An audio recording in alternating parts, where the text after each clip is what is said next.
Hello everyone, good morning, welcome back to my channel. আশা করি তোমরা সবাই খুব ভালো আছো, আমিও ভালো আছি। আমার আর একটা নতুন এনার্জেটিক ব্লগে তোমাদের সকলকে স্বাগত জানিয়ে আজকের ব্লগটা শুরু করেছি। গত দুদিন হলো বাড়িতে ফিরেছি, দুদিন আর ভিডিও করিনি। বাড়িতে ফিরে এসে অগোছালো ঘরটাকে ঠিকঠাক করতে দুটো দিন যে কিভাবে কেটে গেল বুঝতেই পারলাম না। 5-7 দিনের ছুটি কাটিয়ে আবার ধীরে ধীরে নিজের রুটিন লাইফে ফিরে এসেছি। তবে আজকে আর ভোরবেলাতে ঘুম থেকে উঠিনি, 6টা নাগাদ ঘুম থেকে উঠেছি।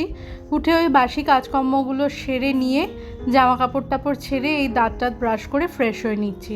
এবারে ঠাকুর পুজো করে নিয়ে তারপরে রান্নাঘরে যাব। সকাল 7টার মধ্যেই আমরা বাড়ি এসে গেছিলাম। বাড়িতে এসে পৌঁছেই ঘরের জানলা দরজাগুলো আগে খুলে দিয়ে ঘর বারান্দাগুলো ঝাড় দিয়ে নিয়েছিলাম। তারপরে যে সমস্ত জামাকাপড় পরে আমরা ট্রাভেল করেছি সেই সমস্ত পরা জামাকাপড়গুলো ওয়াশিং মেশিনে দিয়ে, তার সাথে বিছানার চাদর দুটো বদলে সেই চাদর দুটো দিয়ে আগে ওয়াশিং মেশিনটা চালিয়ে দিয়েছিলাম। স্যুটকেস ব্যাগ ওরকমই ধরা রয়েছে, ওগুলো এখনও অবধি খুলিনি। শীতের পোশাকগুলো আছে, ধীরে ধীরে একটা একটা করে কাচবো আর কি। তবে হাতে একটুখানি সময় নিয়ে সেগুলো কাচবো, শীতের পোশাকগুলো ওপরে গুছিয়ে তুলতে হবে, এটা একটুখানি সময় সাপেক্ষ ব্যাপার। সংসারে কাজকর্ম করার ক্ষেত্রে আমি একটা জিনিস ভীষণভাবে ফলো করি, সেটা হচ্ছে যেটা আগে আমার প্রয়োজন সেই কাজটা আমি আগে করি।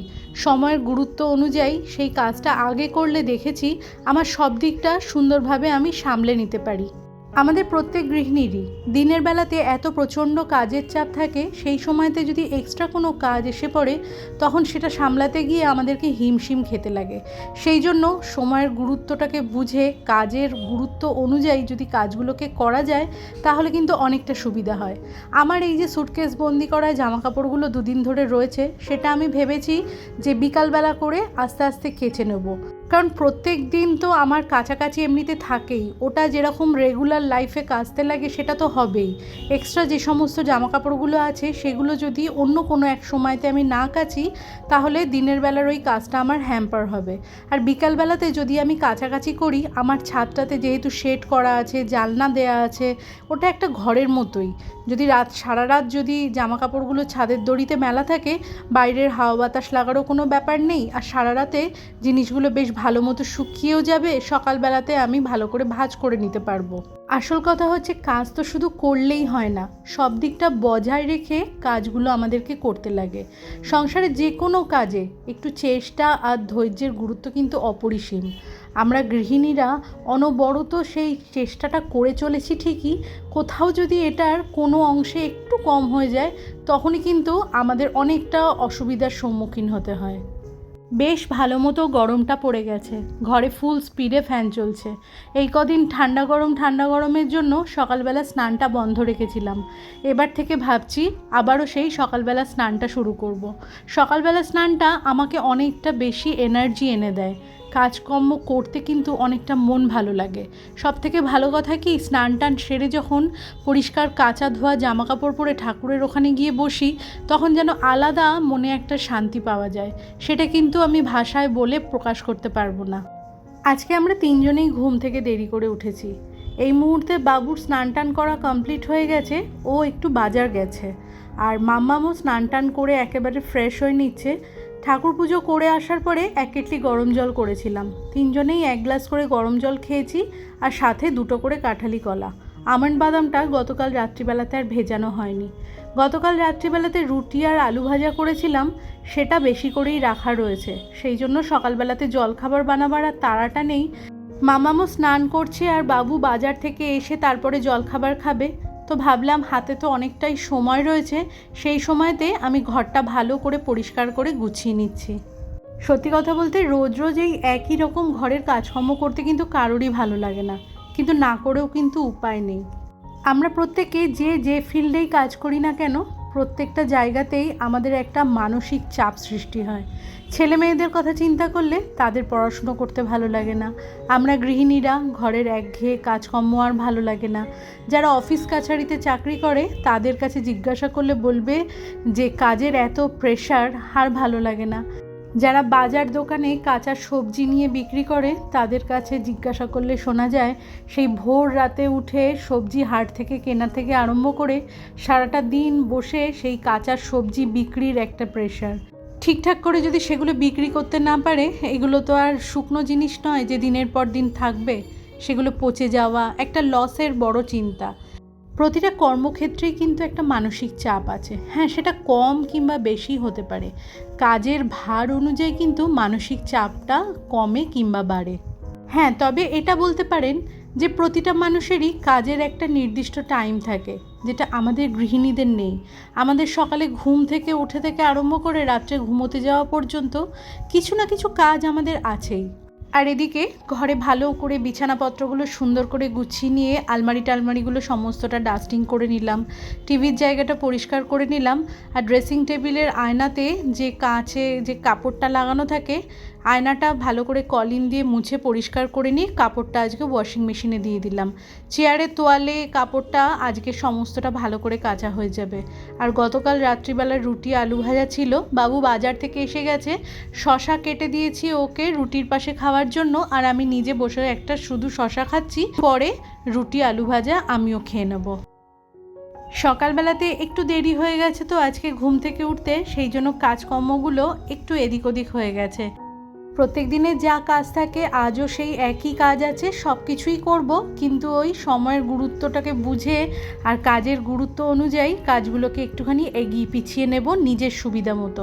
ছাদের পর্দাগুলোকে অন্যান্য দিনকে আমি ওই পুজো করে আসার পরে লাগিয়ে দিই, কিংবা সকালবেলাতে ভোরবেলাতে যখন ঘুম থেকে উঠে ছাদে আমি পায়চারি করি বা ছাদে এক্সারসাইজ করি, সেই সময়তে আমি পর্দাগুলো আটকে দিই।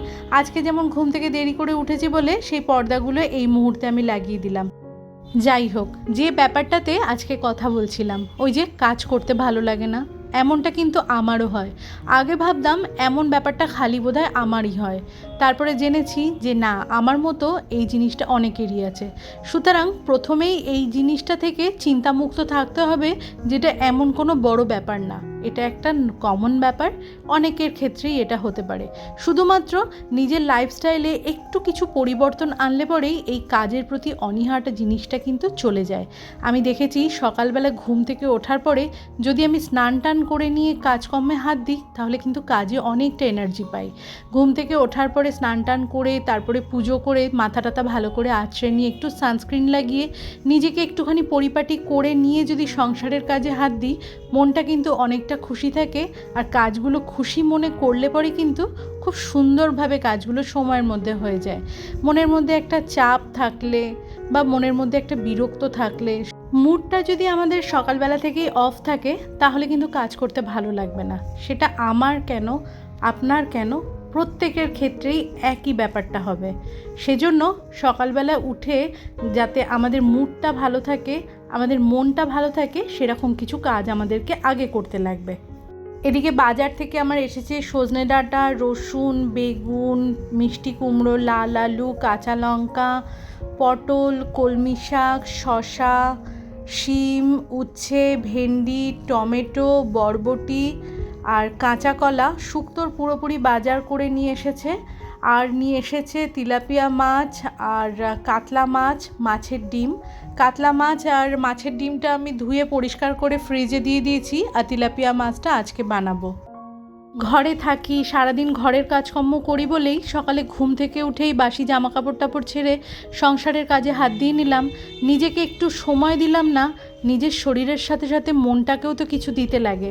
মনটা ফ্রেশ থাকলো না, কাজকর্মগুলো কিন্তু একদমই ভালো হবে না, ওই কোনো রকম দায়সারাভাবেই হবে। কিছু না করতে পারলেও ভোরবেলাতে ঘুম থেকে উঠে নিজেকে একটুখানি হলেও সময় দেবেন। 10 মিনিট নিজে পায়চারি করবেন, নিজের সাথে নিজে কথা বলবেন, নিজেকে আয়নায় দেখবেন, নিজের একটু যত্ন করবেন, স্নান টান করে ফ্রেশ হয়ে নিয়ে ভালো করে নিজের মাথাটা আঁচড়ে নেবেন। তাতে দেখবেন অনেকটা ফ্রেশ ফিল হবে। রোজকার জীবনে তো একই রকম কাজের প্রেশার আমাদের থাকে না, কোনোদিনও একটু বেশি থাকে বা কোনোদিনও অনেকটা কম থাকে। আগের দিনকে রাত্রিবেলাতে কিংবা ভোরবেলাতে ঘুম থেকে উঠেই যদি কাজের একটা পরিকল্পনা করে নেওয়া যায়, তাহলে কিন্তু কাজকর্মগুলো খুব সুন্দরভাবে সময়ের মধ্যে কমপ্লিট করা যায়। একটা পরিষ্কার পরিচ্ছন্ন সাজানো গোছানো ঘরবাড়ি দেখলে পরে আমাদের কিন্তু মনটা অনেকটা ভালো হয়ে যায়। আর এই মন ভালো করা থেকেই কিন্তু কাজের প্রতি আগ্রহ আসে, আবারও গোছাতে ইচ্ছা করে, আবারও মনে হয় সাজিয়ে গুছিয়ে ঘরবাড়িগুলোকে পরিপাটি করে রাখি। ঠিক একই রকমভাবে আমরা যদি নিজেদেরকেও একটু সাজিয়ে গুছিয়ে রাখি বা নিজেদের যত্ন করি, একটু ভালো খাবার খাই, নিজেদেরকে সাজিয়ে গুছিয়ে সুন্দরভাবে পরিপাটি করে রাখলে পরে আমাদের মনটাও কিন্তু অনেকটা ভালো হয়ে যাবে। আর মন ভালো থাকলে পরে কিন্তু কাজের প্রতি অনীহা কখনোই আসে না। আমি ব্লগের মাধ্যমে সবসময়তে একটা কথাই বলে রাখি, বাইরে থেকে কেউ আমাদের কিন্তু মোটিভেট করলে পরেও সেটা সাময়িক, ওই 2 ঘন্টা 4 ঘন্টার জন্য। নিজেকেই মোটিভেট করতে লাগবে, আর সেটা কিন্তু দীর্ঘস্থায়ী হবে। অনেক সময়তে দেখা যায় আমাদের যেহেতু সময়টা বাঁধা থাকে না, সেই জন্য কাজকর্ম করতে এক একটা সময় বিরক্ত লাগে। আমরা মনে মনে ভাবি, দূর আর এখন করতে ইচ্ছা করছে না, পরে করব।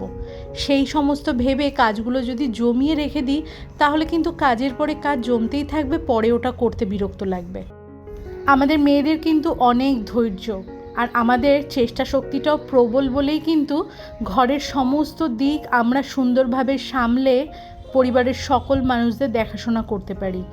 একটা মেয়ে ছাড়া কিন্তু একটা বাড়িই থাকে, সেটা কিন্তু কখনোই ঘর হয়ে ওঠে না। একটা বাড়িকে সুন্দরভাবে সাজিয়ে গুছিয়ে ঘর তৈরি করতে কিন্তু একমাত্র একটা মেয়েই পারে। ভগবান হয়তো সেরকম কিছু গুণাবলী দিয়েই আমাদের মেয়েদেরকে জন্ম দিয়েছেন। প্রচণ্ড চেষ্টা শক্তি, ধৈর্য, মানসিক শক্তি, সমস্ত কিছু সমন্বয়ে কিন্তু আমরা মেয়েরা একটা সংসারকে সুন্দরভাবে চালনা করি।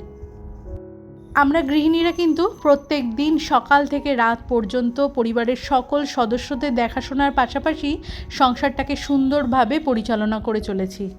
সুন্দর সাজানো গোছানো সংসার কিন্তু আমাদের প্রত্যেকটা মেয়েরই একটা স্বপ্ন।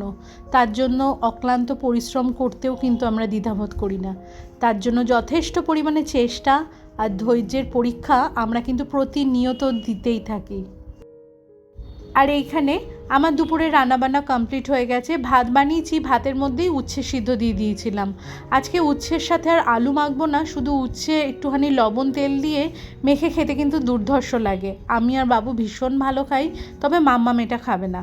আর তেলাপিয়া মাছটা সর্ষে বাটা দিয়ে একটু ঝাল করেছি, তো মাছের ঝাল আর উচ্ছে সিদ্ধ, এটাই হচ্ছে আজকের দুপুরের আমার লাঞ্চের মেনুতে আছে। রান্নাবান্না কমপ্লিট হয়ে গেছে, এবারে রান্নাঘরটা খুব ভালো করে পরিষ্কার করে নেব। আর এতক্ষণ পর্যন্ত তোমরা যে সকল নতুন বন্ধু আমার এই ব্লগটি দেখছো, আমার এই ব্লগের কোথাও যদি তোমাদের কোনো কিছু ভালো লেগে থাকে, তাহলে চ্যানেলটি সাবস্ক্রাইব করে তোমরা আমার পাশে থাকতে পারো।